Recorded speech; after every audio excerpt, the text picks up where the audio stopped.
Hello, everyone. Thank you for being here. This was kind of for the ones who are not digitally equipped, as I was this morning, the program said that we would be here to talk about returnships. So I just want to be mindful, if anyone is here because you think you're going to be talking about returnships, this is not what we'll be talking about. The program has been updated last week, and we will be talking about leadership for the future world of work. So if no one is disappointed with that, we'll do that. Okay. So thank you very much for being here.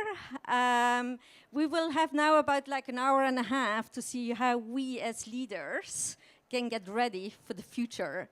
A future which will obviously be very different than today, which is no surprise for any of you.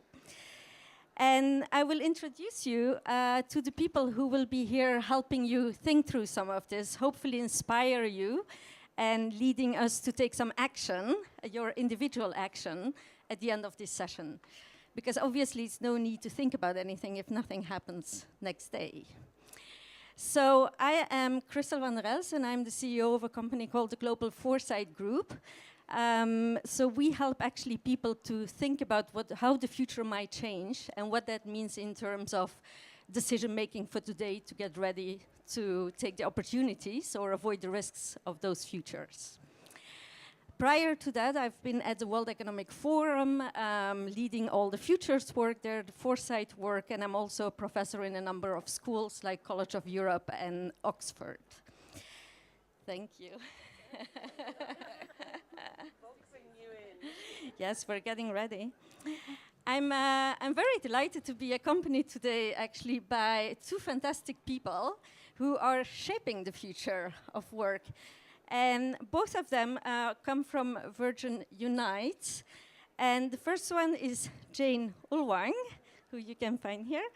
So Jane is the president of Virgin Unite. She has a very, very long standing career, very impressive.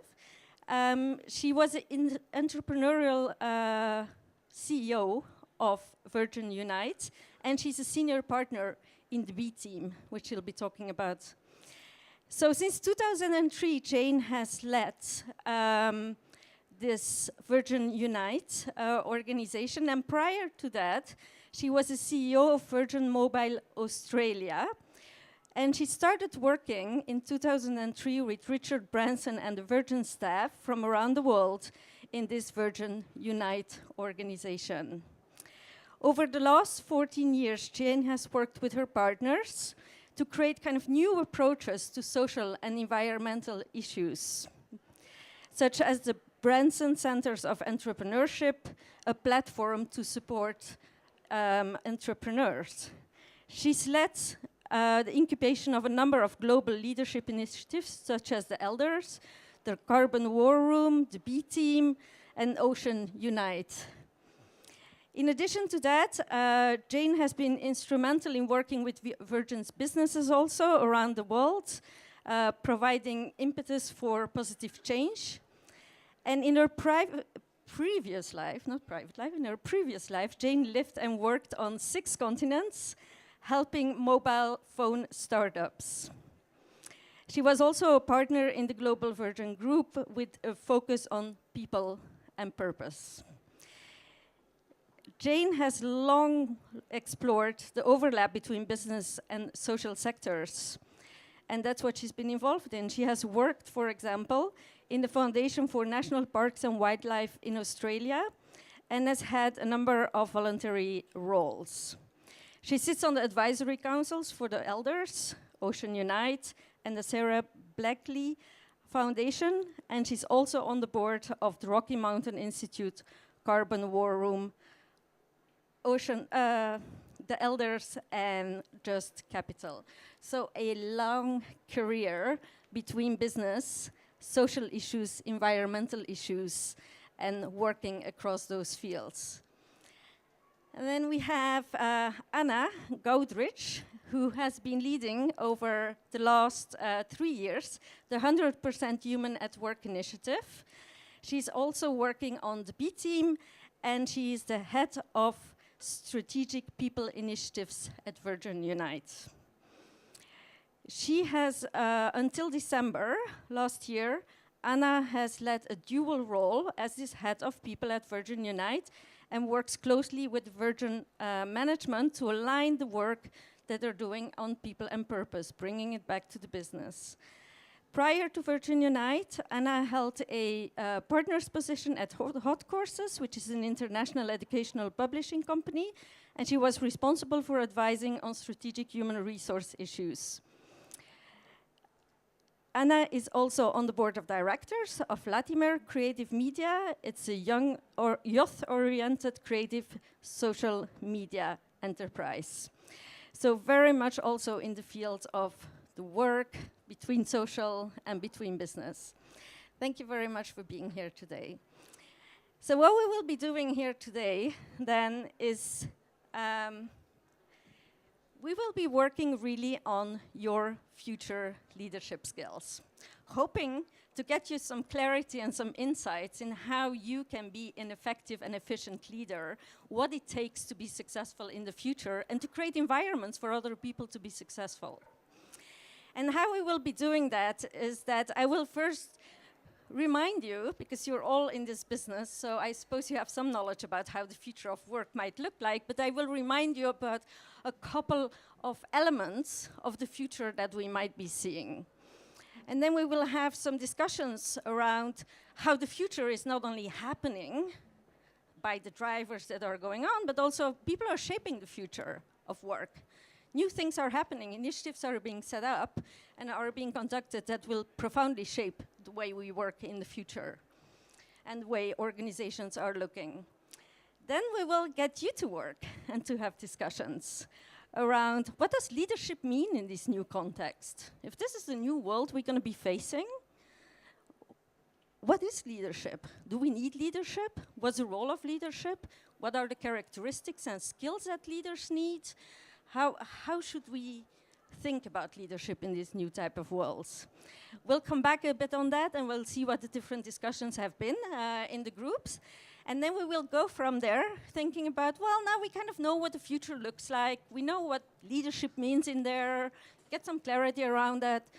So how we as leaders need then to start taking action to personally be a better leader in the future, but also to create environments that are providing for prosperous careers and other people actually creating a livelihood in this new future of work. So that's a bit of setup. So a bit of a presentation, 2 working groups, hopefully a lot of insights, and hopefully we'll get some great ideas out there on what you will change tomorrow. Okay? Good? Perfect. So, the future of work landscape. Very often we're talking about how work is going to be and jobs are going to be changed on the basis of technology. It's very often discussed. This is not obviously the only driver that's going to change the landscape of work. So there's a number of things. For example, urbanization. Urbanization is very often looked at as potential centers for innovation. Get everyone together in the right places. There's designs of urbanization around how can we optimize living and working in the same places. At the same time, there is a future that exists that we might see a lot of slums. So this will probably kind of shape a bit like where work is and how this is going. As we all know, there's a trend going on of increased inequality, which will obviously change the future of work. If it's only by the nature of people having actually access to technology, having access to education, and having actually the finances to start and run businesses. We have political uncertainty. I think we all know about that now. But it does have an impact on the future of work. It changes kind of investment patterns, but it mainly changes the mobility between people. We come from a very globalized world in which people kind of can easily move around. This might actually change in the future.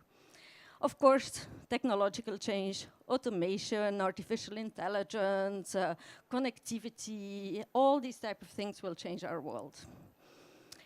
Globalization is a big driver. We've been in a world where globalization has opened up so many opportunities, have reshaped value chains and where we can work and how we can work. In the future, a lot of people say we might be at the peak of globalization. It's kind of a new thing going on, and we're not really sure where this is ending up. But it will also impact, obviously, the mobility. But also, it matters a lot, because a lot of the future of work we talk about is about services. And services don't trade that well as manufactured products. So that will have an impact. And then we have, of course, the demographic change. We know people are getting older. There's all these age-related entitlements. We're in France, it's very topical. So we have all these entitlements that might go away in the future, who knows? We have all the millennials coming up. How they will actually consume will change kind of what we buy and thus the nature of work. We have women in the workforce, a lot more women in the workforce, and although things are going slower than we want to, there is this big boat going on for the moment that more and more women will be in the workforce, and we're getting better educated on average, right? So all these type of things actually lead us to know a couple of things about the future. By the way, if you haven't read this thing about from Nesta, I would suggest you do it. It's a study that came out last week about the future of work. And they don't just take into account automation, they take into account all these drivers. And what they're saying is, like, if you look at everyone who's working now, their occupations, there's 10% of those occupations that will increase, right? Where the market will be bigger, which are teachers, obviously. More people need to get educated and re-educated and reschooled. There's the engineers, but there's also the construction workers with the urbanization. There's business. Luckily, there's still business for us. You have personal care, healthcare. The public sector will still have a lot of demand for jobs because they will resist more technology and management functions. Then they say there's 20% that will shrink of occupations. So if you're in those type of businesses, you're not doing well for the future.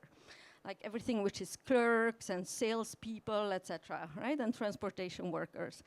But actually 70% of the jobs, as we currently know them, we have no clue. We don't know whether they're going to grow, whether they're going to need to be redesigned, whether they're going to decline. So the uncertainty about what we're going to be doing in the future is huge. What we also know about the future is that work will be very different. We'll start more talking about livelihood than about jobs. Still a lot of people talk about jobs, certainly in policy areas. But it's more, the future is going to be about livelihood, being able to gain enough money to support your family and your needs, etc. And that might not go with a steady job. We'll have a coexistence of 5 generations in the workplace. It will be 75% millennials, but there will be 5 generations. The time that, you know, the kids were in school, the parents who were working, and the grandparents who were retired, that's kind of going to be over, right? We'll see a lot more. We already see a trend going on, a lot more flexible work, as they say, right? Either part-time, the gig economy, self-employed, temporary. These type of contracts are already tremendously trending now, for good and for bad reasons. Lifelong learning will be necessary.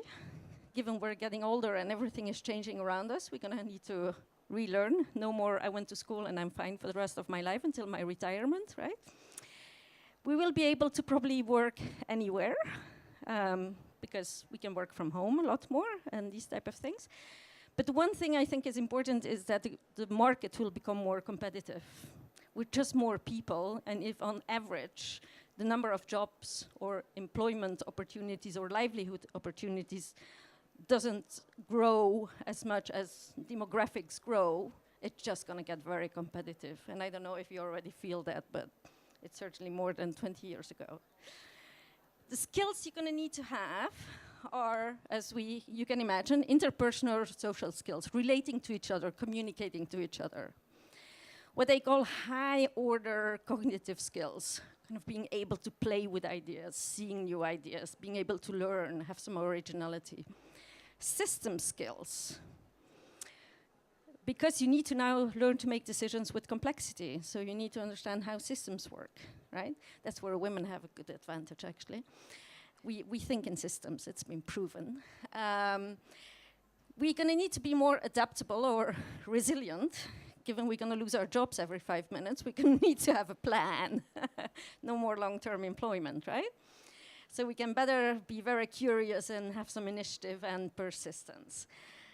There's still a need for literacy, obviously, right? That's always gonna be there, but I think one of the most important things is that we're gonna need to learn to be entrepreneurial.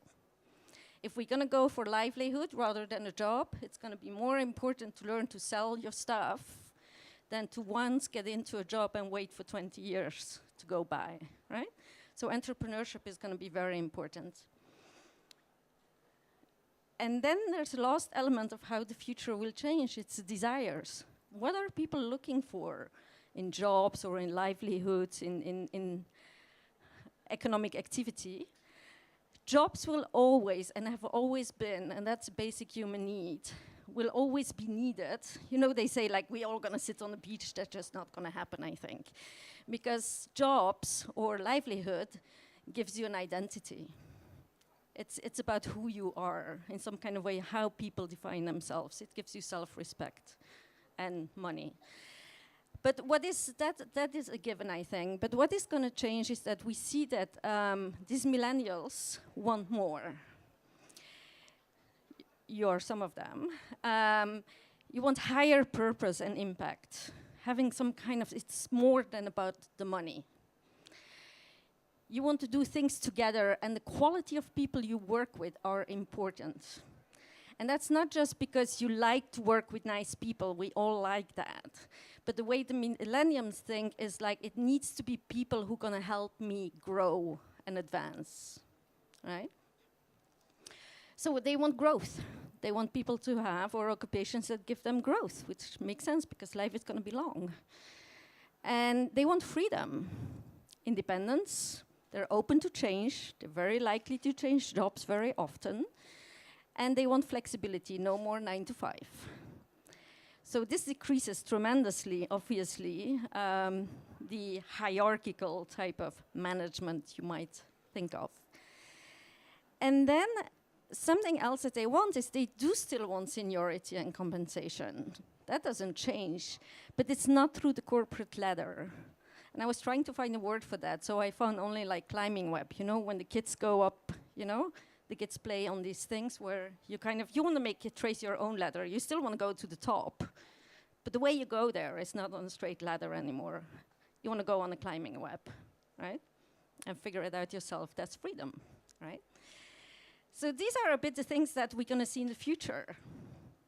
It's not exactly where we're living now, and it's not exactly where we've been living in the last 20 years for the people who, you know, are a bit older than like me. So this is kind of the picture I wanted to depict you very shortly in what is that future workplace gonna look like. But these are things that are kind of coming at us, I would say. You know, this is like shaped by drivers and shaped by kind of desires, etc. At the same time, the future is not just happening to us, right? The future is also being shaped very strongly for the moment on the future of work. And I would like to invite my two colleagues here for this session to talk a bit about how they are shaping, why they are shaping, and how they are shaping the future of work. And so, Jane, maybe you can give a bit of a background on what you're doing with 100% human initiative and all these other great things you're doing. Great. Thank you, Crystal, very much. And I have a very long career because I'm actually have been around for a very long time, very old. So that's hence why there's so many things that I've done over the years. You know, and also, I guess, living in America right now, to say political uncertainty is probably the biggest understatement of our lives right now with what's happening there. And I feel like, though, that this is probably one of the most exciting times for all of us to be alive in this room. It's almost as if someone has hit a big red disruption button on the wall, which is causing all these positive and negative disruptions around the world. But I think the most beautiful thing about that button being hit is that people around the world now are starting to realize that the systems that we've built over the last several decades are broken and they need to be fixed. And what an exciting time for all of us in this room to be alive, to help rebuild those systems and re-engineer those systems in a way that is human. And I think this discussion we're having is so exciting because there's a real question around will there be leaders? What is leadership within this new world order right now? So I think this next hour is going to be so exciting to really dig into that. But before we do that, I'd want to ask just everyone just to shut your eyes for a second. And I know it's just after lunch, so don't fall asleep. But I just want you to think about a 100% human company in your life, either one you've worked for or one you've heard about. So what company comes to mind when you think about 100% human? And then I'm just going to ask one or two of you to share.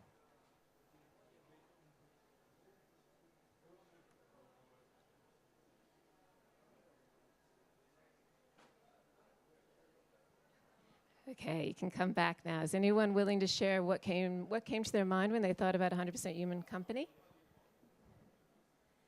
Anyone? Anyone had one? Has anyone worked in one? Has anyone worked for a company or seen a company that's not been 100% human, and why? Okay, there's lots of hands around the room there. Here you go. Your hand was up, so you have to answer. Also, because you're one of the 3 men, too.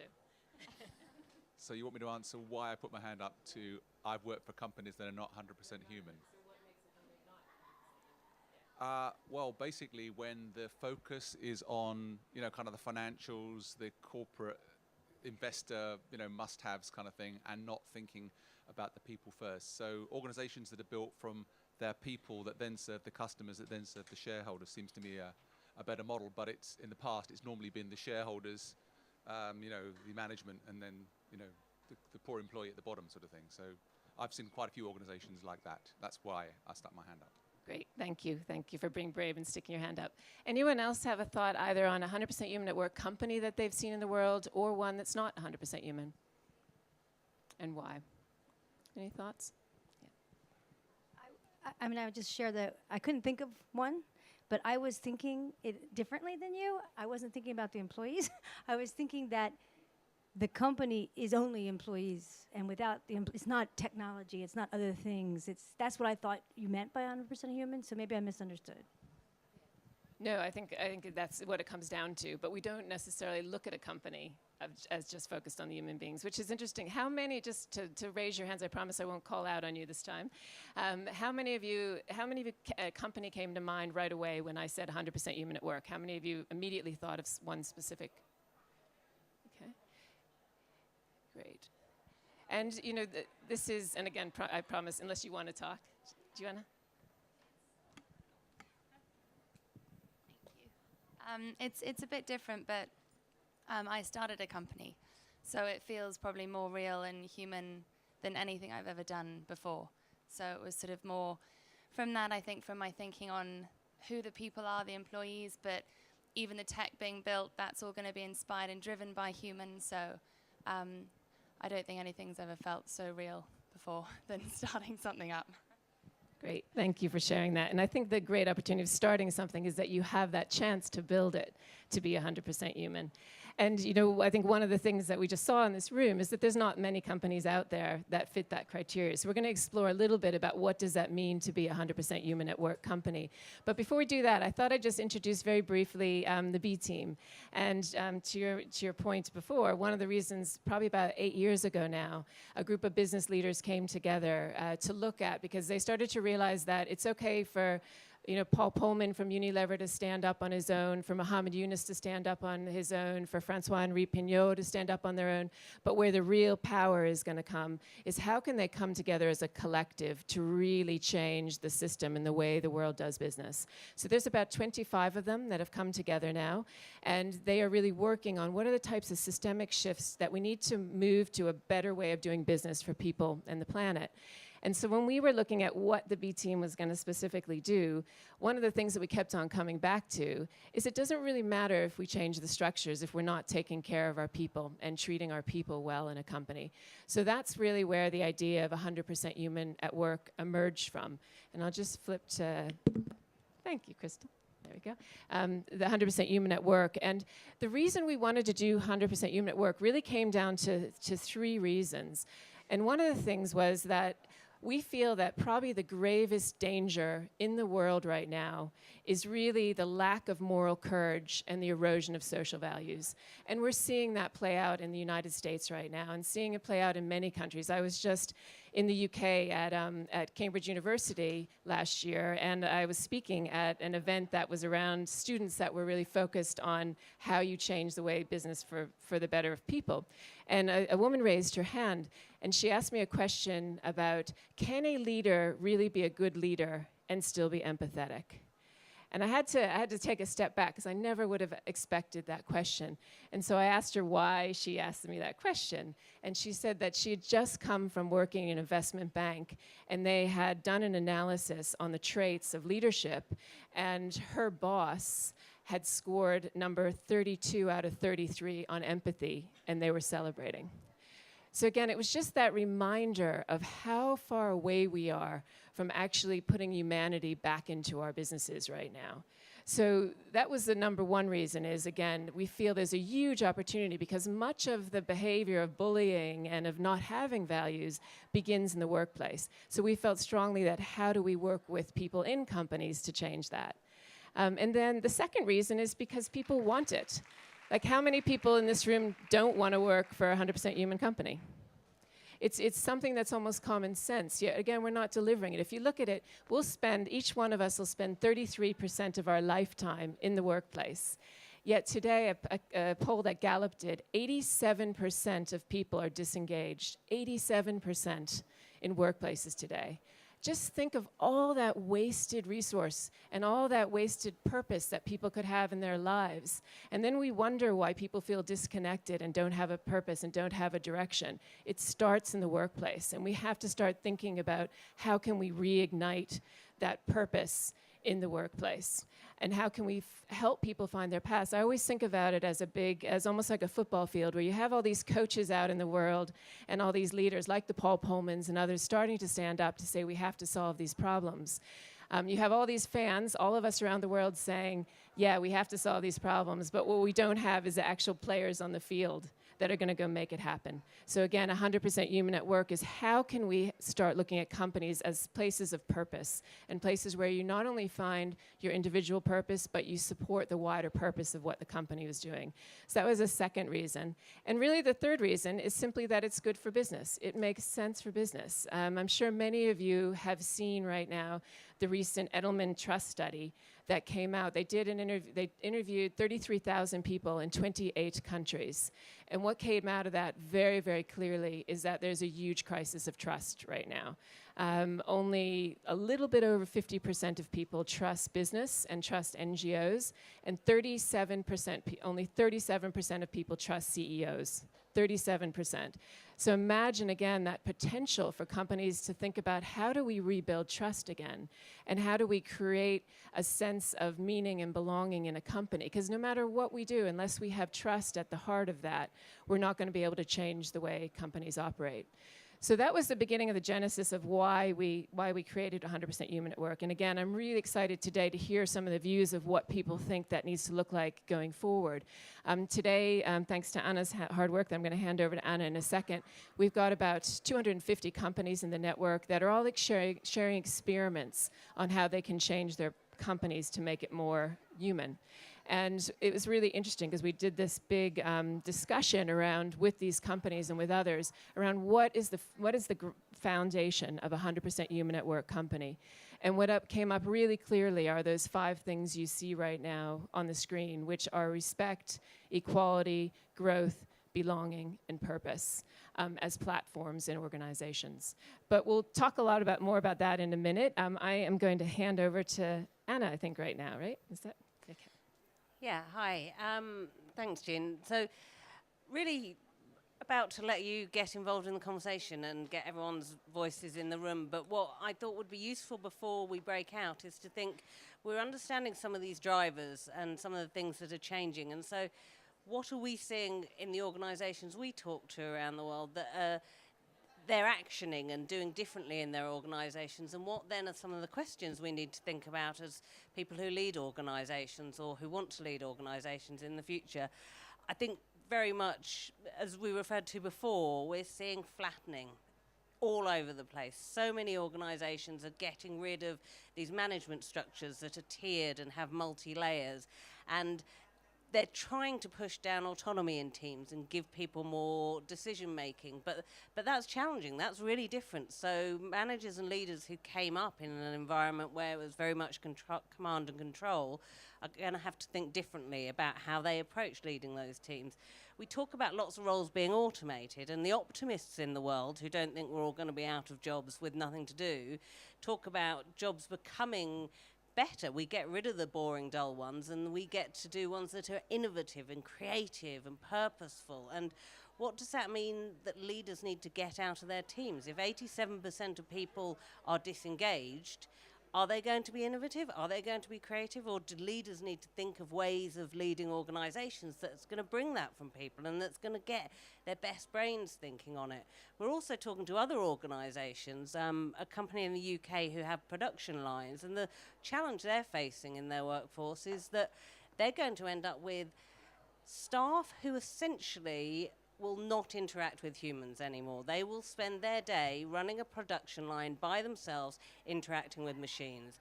And what does that mean for leaders to create engagement in those people who are going to spend 8 hours a day not interacting with a human being at all? And how do they need to shape and lead their organization so that they don't drive everyone mad, which is what comes to my mind when I think about doing that all day. And if I think about, we talk about the different generations in the workforce, I think there's a lot of stereotypes around millennials. We had an interesting conversation with some last week and talk about flexibility and change and moving roles. And a lovely young woman I spoke to from America said this was the first point in her career where she'd had an option about that because she'd graduated university in the financial crisis. She didn't have the option of a stable long-term job, and now that she had it, she loved it. So I'm not sure I believe it all, but I do think that around purpose and engagement, there is something that the future generations are going to be asking for. And then if I think about what an organization looks like, that's going to be different.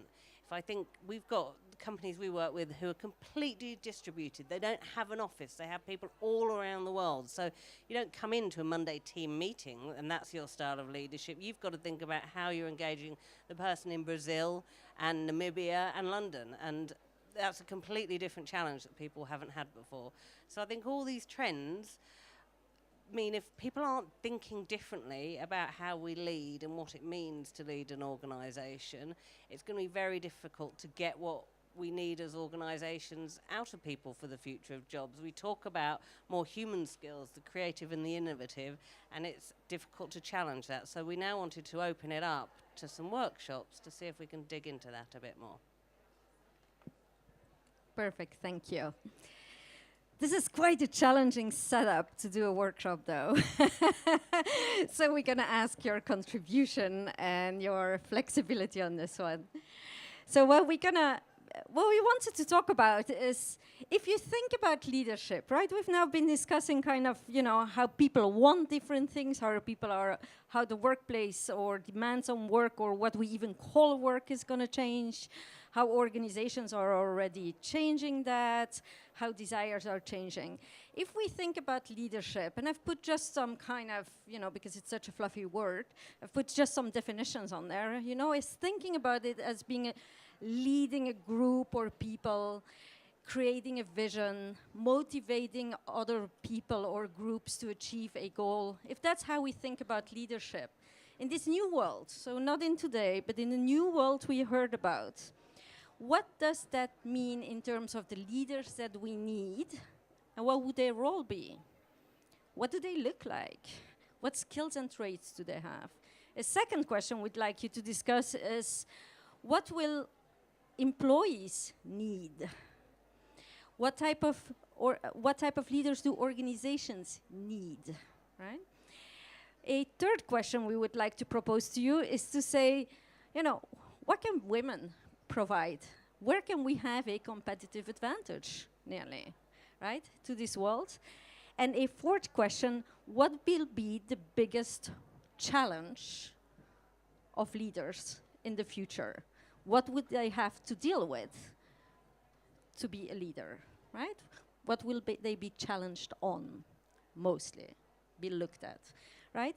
And so what we're going to ask you to do is to form like little groups, very convenient.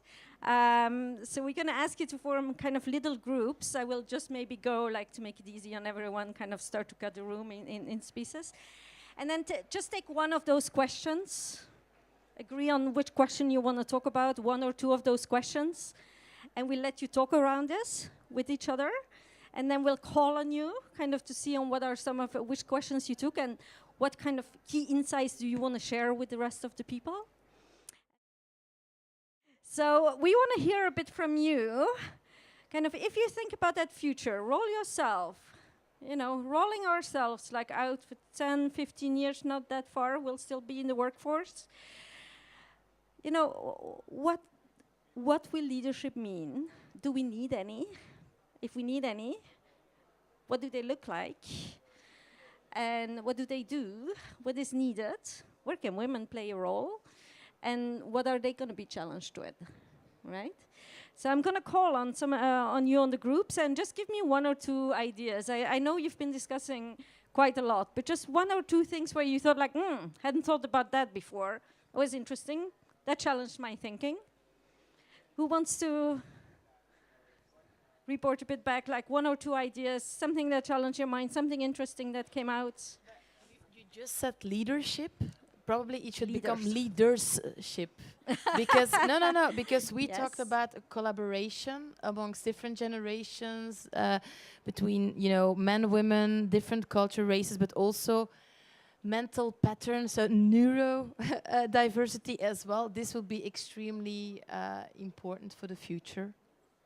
Because what we, you know, discussed a bit about, for instance, the millennial generation, they need a lot of feedback. They probably will like more the human skills or the talking skills that the other generations probably know better, but they're probably more into technology. So that's why enrich yourself with different generations.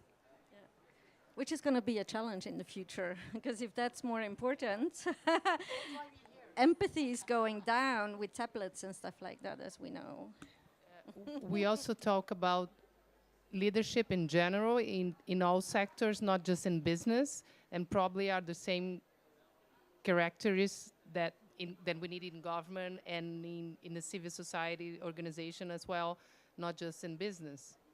And we discussed then maybe in other periods that different depends where you need different skills, but I think the world now, we were discussing that maybe there's certain pattern characteristics that we need in the whole sectors as well.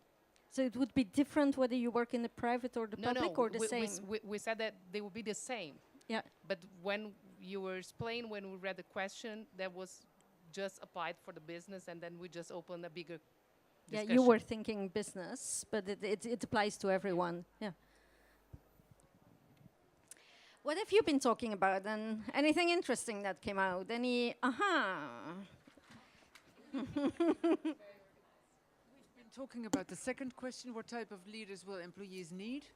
Well, we've got a superman or woman, and we've listed a few of the characteristics. He or she should be flexible, dynamic, a risk taker, multi-competent, should inspire 5 generations, which is not easy, and he should be a visionary, work more bottom up, good communicator, but also a listener, should be connected with the environment, emotional intelligent, should be a decision maker and dare to change.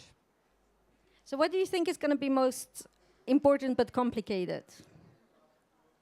The inspiration for 5 generations, I think. Connecting with all these different value systems and people. Yeah. Thank you. What have you been talking about? I heard some of the conversation.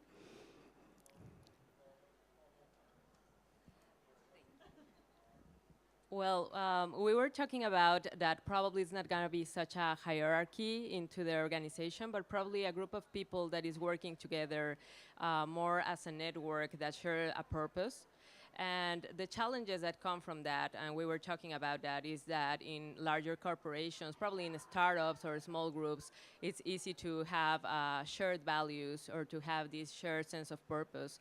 But I think one of the challenges that we're going to face is for larger corporations in which there's one purpose probably, but they have different environments, for example, because they have operations in different countries, which has cultural differences, and how to make those groups interact into one common purpose for a company. So I think that's one of the most challenging things, and as well, we share that empathy will be one of the biggest traits that probably will be needed. The ability to work with people from other cultures and to understand that probably the purpose maybe shift a little bit, but we will need to have a common sense, and as well how to achieve consensus in a world in which probably we don't have a hierarchy model. That would be a challenging way of how to shift work and how to achieve, how to make a decision into a world in which we don't have like a leader figure as we currently have. Herding cats. Thank you. So it's going to get a lot more complex if not someone is just like one steering the boat and so many skippers on the boat. It's going to get very complicated, or a lot of small boats having to go in the same direction. Yeah. Decision making will be? Yes, hard. Their own opinion, and they want to have their own ideas. And when the leader, they want to decide on what is the best one. That's really the complex thing. Yeah, how to get So any they are not the decisions order made in the takers end. anymore, so Like, keeping everyone happy on one side and still getting stuff done, right? It's going to be a challenge, a trade-off somewhere. What did you talk about? The group that was here. Any insights on, wow, that's going to be different in the future than it is today? Yeah, so we spoke a lot about the third question about the particular attributes that are going to be needed. One of the things we were speaking about is that you've got to have like the courage to be yourself and got to dare to change. You know, it's not easy sometimes. You know, as things are changing, if you need to leave early, the rest of the group's working late. You know, do you fit in with the rest of the group, or do you dare to change? And one of the attributes we thought that women leaders will provide in the future is this kind of mutual care within a team. So having that empathy, looking at the team holistically and bringing that care element to like being the 100% human. And we thought that that's one of the particular attributes that women will be able to bring. Yeah. Great. What did you talk about? What is new about future leadership skills or people, or So do we have leaders? Yeah. Well, we talked about that first question. Do we need leaders, and what would their role be? So we kind of started with, do we need leaders? And we all said yes in some way, but not the way they are today. And we didn't go to the group leadership. We went more to leaders can be anyone. It's not hierarchy. It's not like, oh, you have to go to be a manager and manage people, and then eventually you can lead.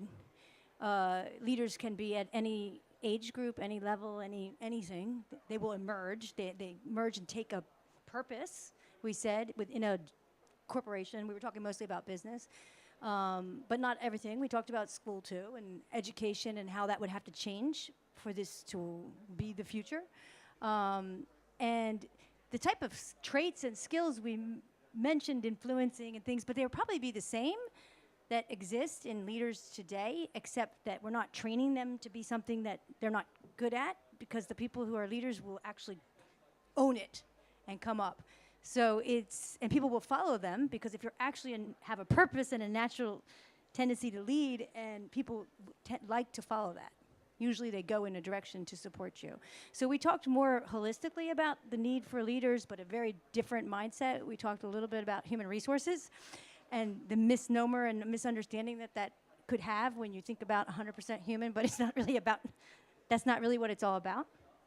And that someone asked, like, what would you do? And would you change human resources departments within companies? And I said yes. Others said, you know, it's the job of the leaders to make the drive for the change. So I think that kind of conversation could be beneficial. And the last interesting thing I pointed out was someone said something about the CEO and the leadership team of companies, and are they really needed?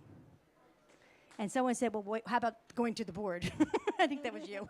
But so the question is, it's like a whole different way to run a company.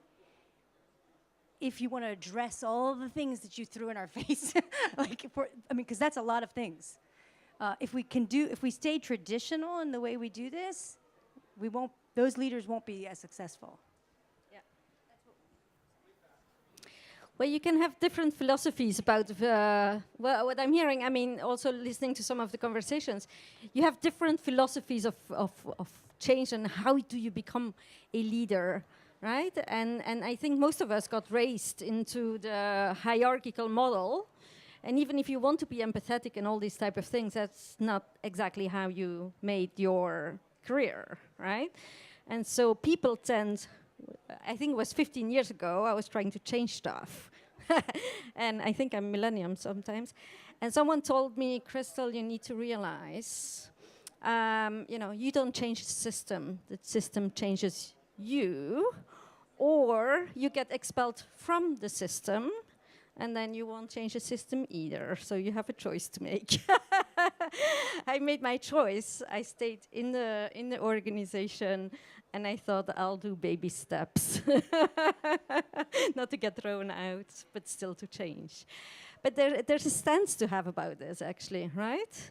So, because I heard a conversation there, like, can we have empathy and at the same time be a leader and achieve things? I think you can. I think we define who we are and where we live and what we do and our value system. And then the question is, then everything, if you're a leader, everything lines up around you kind of a thing, right? You change the things from the inside. So what we want to talk about is to take more the proactive stance, the idea that, we don't have to deal with what comes at us, but we're actually change makers. We can actually change systems. And you can do it with baby steps. You don't have to rock the boat immediately. But you can, if a lot of people start to change small things, then in the end, it's a big revolution, right? Or evolution. So what we would like you to identify is, now that we've been looking a bit at, what are these new leaders supposed to do, and who are they, and what can they do, and do we even need any of those? We want you to think a bit about, if that's the world of leadership, if we want to change the world of leadership into something that is more empathetic, more a driver of change, bringing more contribution, being more human, helping more people, have a nice life also in these 30% that they work, what can we do now? What are some of these small actions that we can start, each of us, to do to change the world into something that we think is a better place to be, right? So what are some of those tools that we can develop to help leaders? Or you can think about it to make sure I'm a good leader and that I'll be competitive in the market, because when I'm there and I can be a leader, I can change things. What can we start doing now actually to prepare for the future?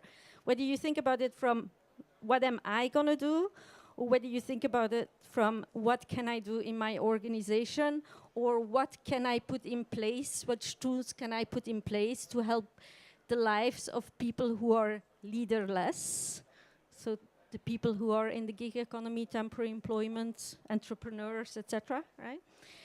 So we'd like you to think a bit about what is your big dare. Meaning you walking out of here, And as of tomorrow, well, tomorrow we're still here having fun. So as of Monday, what are you going to start doing to either personally prepare to do something within your organization that helps leaders become good leaders for the future, or to put in place tools that help other people that do not have specifically leaders in the future to still have a prosperous life, okay? What's your one big dare? What are you going to do to prepare for the future, to make this desired future happen? Okay? So we're going to let you talk a bit. Maybe take smaller groups, because we have also less time. Maybe sit together with 3-4 people around you And then we'll call on some of the people who are strongly feeling they're going to do something else on Monday that is going to make an amazing impact in everyone's life. Okay? I'll let you talk. We're looking forward to amazing ideas about how you're going to change the world into a human workplace and to be amazing leaders. Okay? And all ideas are completely crazy because before they have actually been implemented. So anything goes here, okay? Make up for yourself the one thing you're gonna change or you're gonna put in motion as of Monday. The one thing that you're gonna do to make sure that your organization, yourself, the people around you, or for someone else, you're going to make your company or wherever you work, your professional environment, more human. The one there. For yourself. Note it. Whether it's something that you're going to change in yourself, some tools or processes you're going to change. One thing. You all made a mental note of it? That's commitment to yourself, right? So can I hear some of the things? Who has something they want to share that they think are going to make, in the future, life around them more human? I was just reflecting on the fact that I think quite a lot of us have a lot of fears about the future. You know, you talked about lack of empathy because we're using tablets, and we talk about a lack of collaboration. And I was just saying, what we need to do is be more bold and accept that we shape the future, and we shouldn't just be reacting to these things. We should be very courageous and actually say, no, this is not going to be the future for my children and my grandchildren. We're going to proactively shape what that looks like. So what are you changing on Monday? So For children. It's a reason I only let them an hour on tablet, on any type of screen a day, because it decreases empathy and it's a major skill for the future. Yeah? So I don't know what the answer to that is, but I think it's about engaging more. So rather than when we're talking about AI or all these different things, sort of thinking, what is that going to mean? Go and see people and talk with them. Actually engage in the conversation and be more bold about what we want for the future. Great. Someone else? Yes, I have a macro. So, given that there aren't many men here, I thought one of the things that I could do is engage other men on Monday and really, well, you mean firstly, what you will do. relate to them what a fabulous missed opportunity they had to be here in Paris with all of you amazing women, but also start to understand more about why men struggle with some of this, because they're going to need to adapt to this new world, and it's going to be more, I think, based on feminine competencies going forward. So, you know, how are men going to react? How are men going to change? How are they going to help shape the world of the future? Yeah. Well, we were discussing here about being more inspiring, more empathetic, having a bigger capacity to deal with all generations. And Xiao here asked, that's a very nice list of intentions, but how do you measure it? Do you have any KPI to measure it? So I think that on Monday, I'm going to have a team design a KPI to have leaders be judged on those sort of capacities. Yeah, that's very concrete, fantastic. Yes, I'm here. So I work in an organization where the governance and the board is extremely male-dominated. And at the moment, I have the opportunity to hire some new people, so I will make sure there are some talented young women joining the team, and it will fantastic really help Super. Drive the change.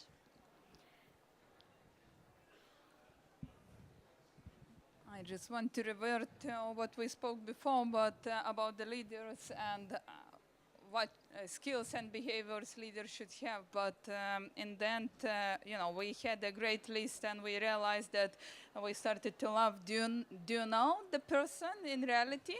So we should be realistic, and I believe we shouldn't shape any stereotypes how leaders should look like, because in different, I would say, areas, we need to have different leaders. So I would say my goal would be to have the perfect mix of different kind of leaders in the team.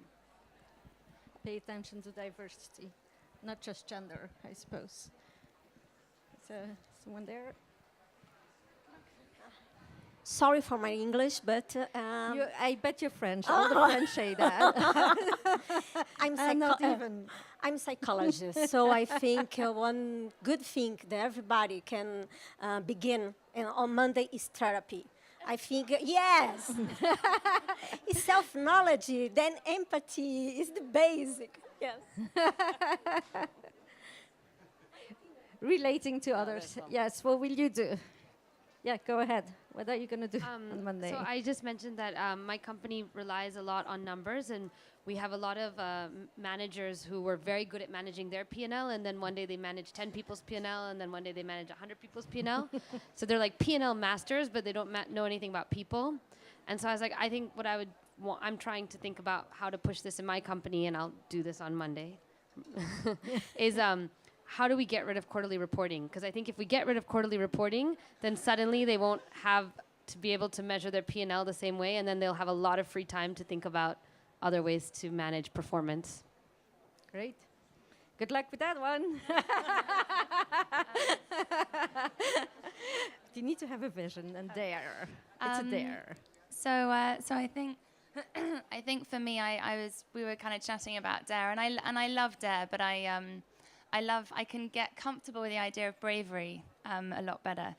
And I think for me, around with the metrics and the measuring is refocusing our OKRs internally, so our objectives and key results, all about what would help you become braver and the ingredients and what can we then provide as a company. So really open myself up as to where my vulnerabilities are as a leader, but then feed in and have a very open discussion with the whole team about it, because we're still small enough that we can do that. Anyone else? Great plans? We're on time? Maybe, yeah. No? Perfect. Just want to remind you, you can do small things. You have an area. If you can change your company, you can change your teams. Just asking people to stop responding to each other by emails and go and talk to people, for example. Small things. Okay, well, we would really, really like to thank you for coming here, for engaging so nicely with each other, for the flexibility that you've shown. And, well, we'll meet each other and run around in the same conference for the next 2 days, so hopefully we can have other chats with all of us. Thank you very much, Anna. Thank you very much, Jane.